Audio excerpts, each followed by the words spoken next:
हर हर महादेव भाई सारे हैं। सो आज का क्वेश्चन है क्वेश्चन नंबर 27 सैम्पल पेपर का। तो यहाँ पे क्वेश्चन है Riddhi throws a stone in the air such that it flows a parabolic path before it lands at P on the ground as depicted by the graph below. तो ये parabolic path बनाता है, उन्होंने एक पत्थर फेंका था, ठीक है। तो यहाँ से उन्होंने फेंका, ये पैराबोलिक पाथ निकाला कि यहाँ पे पी पर आ गया। तो ये क्यू पॉइंट से कुछ इस तरह से मतलब ये फ्लो हुआ, पैराबोलिक पाथ बनाया। तो the above graph is represent by a polynomial where the sum of its zeros is 1 and sum of the square of its zeros is 25. So find the coordinates of p and q। तो यहाँ पे p and q के जो coordinates है वो अपने को find out करने हैं। अब देखो यहाँ पे पैराबोलिक पाथ है, जीरोस की बात करी गई है, तो अपने को क्या किया गया है, क्वाड्रेटिक इक्वेशन बताया गया है। तो क्वाड्रेटिक इक्वेशन से इसको सॉल्व करेंगे। तो यहाँ पर अपन को पता है कि जो जनरल फॉर्म होती है क्वाड्रेटिक इक्वेशन की वो क्या होती है, प्लीज़ कमेंट करके ज़रूर बताएं, ठीक है। वो होती है ax² plus bx plus c is equal to 0, ठीक है। ये होती है जनरल फॉर्म। तो यहाँ पर अपने को सम ऑफ जीरोस जो है वो दिया है 1, मीन्स जीरोस अपन मान लेते हैं अल्फ़ा और बीटा। तो alpha plus beta is equal to दिया गया है 1, ठीक है। और उनके स्क्वायर का जो सम है वो दिया गया है 25। तो यहाँ पर हो जाएगा alpha square plus beta square is equal to 25। Okay, अब अपने को फाइंड आउट करना पड़ेगा। देखो दो रिलेशनशिप होते हैं जीरोस के बीच में, एक तो होता है सम वाला, ठीक है, और एक होता है प्रोडक्ट का। तो सम वाला तो अपने को दिया गया है एज इट इज़, ठीक है, ये यूज़ हो जाएगा। बट अपने को प्रोडक्ट वाला अपने को फाइंड आउट करना है, मतलब अल्फ़ा बीटा अपने को फाइंड आउट करना पड़ेगा, ठीक है। तो चलिए अपन फाइंड आउट करते हैं। अपने को पता है कि अल्फ़ा प्लस बीटा का अगर अपन स्क्वायर करते हैं तो इक्वल टू आएगा alpha square plus beta square plus 2 alpha beta.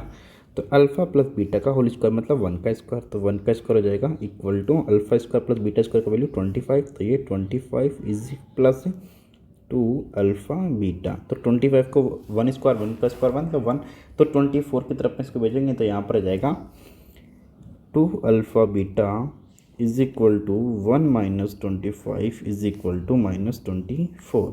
So alpha beta is equal to आ गया minus 24 divided by 2 is equal to minus 12, ठीक है। तो अल्फ़ा बीटा का जो वैल्यू है वो आ गया अपने पास में माइनस 12, ठीक है। अब चलते हैं नेक्स्ट पेज पे। अब अपने को अपन ने यहाँ पे लिखा था कि जो जनरल फॉर्म होती है किसी भी क्वाड्रेटिक इक्वेशन की वो होती हैं ax² plus bx plus c is equal to 0।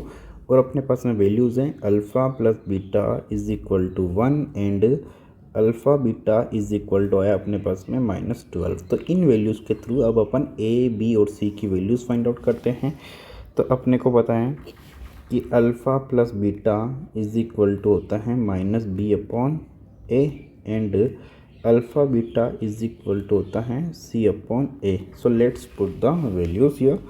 तो यहाँ पर अपन लिख सकते हैं alpha plus beta is equal to 1, so ये हो जाएगा 1 is equal to minus B upon A, ठीक है। And alpha beta is equal to C upon A, तो अल्फ़ा बीटा का वैल्यू है माइनस 12, तो ये हो जाएगा minus 12 is equal to C upon A.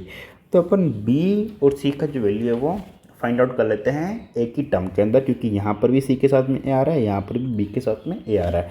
तो बी और सी का वैल्यू अपन एक ही टर्म में फाइंड आउट कर लेते हैं। तो ये हो जाएगा ए को इधर ट्रांसफर करेंगे तो ये हो जाएगा minus B is equal to A. तो अपने को बी का वैल्यू एक ही टर्म में फाइंड आउट करना है, तो अपन लिख सकते हैं B is equal to minus A लिख सकते हैं। तो बी का वैल्यू आ गया अपने पास में माइनस ए। अब इसको अपन इधर ट्रांसफर करेंगे तो यहाँ पर आ जाएगा सी इज इक्वल टू माइनस 12 ए, ठीक है। तो अपने पास में बी का वैल्यू आ गया माइनस ए और सी का वैल्यू आ गया माइनस 12। तो अब अपन ने जैसा कि मैंने बताया कि ये जनरल फॉर्म में क्वाड्रेटिक इक्वेशन की, तो अपने पास में बी और सी की वैल्यू ए की value as it is a रहने देता है, तो बी और सी की जगह पे वैल्यू पुट कर देते हैं, ठीक है। तो ये हो जाएगा ax² प्लस बी एक्स, तो बी की जगह पर माइनस ए, तो ये जगह माइनस ax प्लस सी, तो सी की जगह पर माइनस 12 है, तो ये जगह minus 12a is equal to 0। अब देखो इस पूरे के अंदर ए कॉमन आ रहा था, एक को अपन ले लेंगे कॉमन, तो ये हो जाएगा x² minus x minus 12 is equal to 0। तो तो ये उधर जीरो से जाकर डिवाइड होगा तो ये जीरो हो जाएगा, तो ये हो गया x square minus x minus 12 is equal to zero. ये आ गई अपने पास में क्वाड्रेटिक इक्वेशन। तो इस क्वाड्रेटिक इक्वेशन को सॉल्व करेंगे अपन और इसकी वैल्यू फाइंड आउट कर लेंगे। तो यहाँ पर अपन इसको कर देंगे तो मिडिल टर्म को अपने को इस तरह से स्प्लिट करना है कि उन दोनों का जो मल्टीप्लिकेशन है वो -12 आना चाहिए और सम करने पर आना चाहिए -1, क्योंकि यहाँ पर इसका कोफिशिएंट कितना है -1। ठीक है, फैक्टराइजेशन अगर आपको सीखना है, दिक्कत आती हो तो आप मुझे कमेंट करके ज़रूर बताना। आपको फैक्टराइजेशन के लिए अलग से वीडियो बना दूंगा और ऑलरेडी एक वीडियो मैंने पोस्ट किया हुआ है, तो वीडियो जाके आप देख सकते हैं। ठीक है, आगे बढ़ने से पहले प्लीज़ वीडियो को लाइक कर दीजिए। तो यहाँ पर अपन इसको लिखेंगे, देखो मल्टीप्लाई करने पर कितना आना चाहिए -12 और ऐड करने पर आना चाहिए -1। तो यहाँ पर अपन लिख सकते हैं -4 मल्टीप्लाई 3 लिख सकते हैं। मल्टीप्लाई करने पर कितना आएगा -12, ठीक है, और ऐड करने में कितना आएगा -1। ठीक है, तो इसको लिख लिया अपन ने। यहाँ पर कर लेते हैं x square -4x plus 3x minus 12 is equal to 0। तो इन दोनों में कॉमन लेंगे अपन x को, तो ये जगह x मल्टीप्लाई x माइनस 4। इन दोनों में कॉमन ले लेंगे अपन +3 को, तो ये जगह x minus 4 is equal to 0।